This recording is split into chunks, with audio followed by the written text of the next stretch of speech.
Desam's Hanagi President Mayengbam Somorjit khut tharaktuna leibak miyamda Khongaung Nakiba Aduda Jenaba Singh Hayeng Faubagi Manunda leibak miyam khangna sengdorakadabani haina Desam's Maikaidagi thamlakli Garang Koko Mina Luchingduna Sangsin Kiba Khongjang adugi marakta Sakhangdaba miyoi kharana Mahiroi Lup asigi Hanagi President Mayengbam Somorjit khut tharakiba aduga mari leinana ngasi North East leiba Rajmadi City da pangthokiba paugi mifam amada Mahiroi Lup asigi President Oinam Romesh na hai Ngarangi Kokomi gi Khongjang adugi marakta miyoi khujok kharana lautunaraga Desam's Hanagi President khut tharakpaga loinana leibak miyam mangda khongoi nakhibagi thawong adu akan mamongda condemn tawi Ngarangi thodok adu miyam gi damak thabak tawriba singlan uhanaba achauba khongthang amani hauzik aikhoigi mangda taduna leiba issue asi namshinaba tongan ba agency singna paikhalak labra haiba se yamna chingnaningai oi miyam gi damak thabak tawgani haina thorakliba miyoi amada khut thagani haina khaliba asina aikhoigi khunai asigi moral asi kadai da leidi haiba se achauba wahang amani mama oi bi singna macha sing kangadra hairaga macha sing bu chingthoklaga saram chat pasingda Shinaduna sarak tamhanba haiba se maning halaklaba khunai amagi machatne mache machal singda khut thaba ngamba naha singi wakholon ase yamna ningba kainingai ni haina mahangna makha dakhi hauji Rajmadi City da layengduna leiriba Desam's Hanagi President Mayengbam Somorjit hai tongan baluk kayana lamda masigi hauji oriba phibam mase fagatna ba changsiliba khongjangi manung channa ngarang kokomina lengak to wahang taret hangbagi miyamgi khongchat chatkibane khongchat aduda mahak masa saruk yarubane khongchat adu chatluraba matung mahak masa da miyoi kharana atamnana live attempt tawrakiba du akan mamongda condemn tawi leibaki luraba tanfam asida miyamna changsiliba ihoksing asida imaselgi marakta khunek manba miyoi kharana matam sangna miyamgi thogal tawraklaba luchingba sing amadi lup singna changchilakpa khongjang sing lana punaba hotnabagi mami ama ngarang thodok aduda chauna tai haina amhangna phungdokhi mahangna makhatan hai khongjang yaubagi namada khunek manba miyoi kharana miyamgi khongjangda pamdaba thodok sing thokhaliba sing ase miyamna ngasidi thidoktuna paratambiba yamnamak mathau tai mahak masa si iramdam asigidamak matam sangna miyamgi oiba thabak thoram singda angamba hotnaduna lakibane miyamgi thabak thoram sing asida mahakna aranba Tauningbagi isagi oijaba thiningbagi wakhalonda thabak tawrakiba leite mahangna miyamgi damak tawriba thabak asida kanagumba amatana nathai hanba ngamloi ngarang thokiba thodok aduna hena inot ama haptuna miyamgi damak thabak tawkigani haina mahangna makhata khi ngasi aikhoigi khunaida amana ngangba amana tade amana haiba amana tanadaba asigumba khunai asida CSO singa kara tang orsu miyam sibu hogdu kanda luchinga kanda puna buhona riba isu kayada mi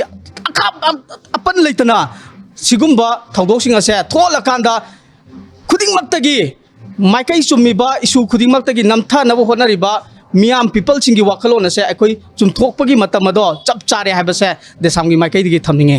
ngarangi thodok tanate masi makatana tholoi haingai sulaite aikoi khunai sida leiriba aikoi miyam singi wakhalon se masi semdoktragadi aikoi ngarangi thodok sidagi henba kayam aikoi tholakhigane lebak miyam bu kannaba yelo mi bu singbu kannaba iramda masibu kannaba idamta changchelakwa khongjang khudimakta ngarangi numita Desam'na laukiba masidagi hena saruk chama hena chongtholaktuna aikoi thabak thorom sing adu da yauksin khigani maram aduna hairiba miyamgi khongchatpu yekai thungairaga miyamgi khongchatpu namthanaba honagani haina khalleba miyoi khutpu miyoi khujok aduna khangbi gadabadi namthanaba honaragliba makai hena pangan kangkhalakani haibase lebang miyam amadi Desam's maikai degi thamjaningi hairiba masa na maral yana ngarang thokiba thodok du da yauruba sing adu lebang miyam da singtokpiyu kariguma makhona tawriba thaba aduna chummi hairagadi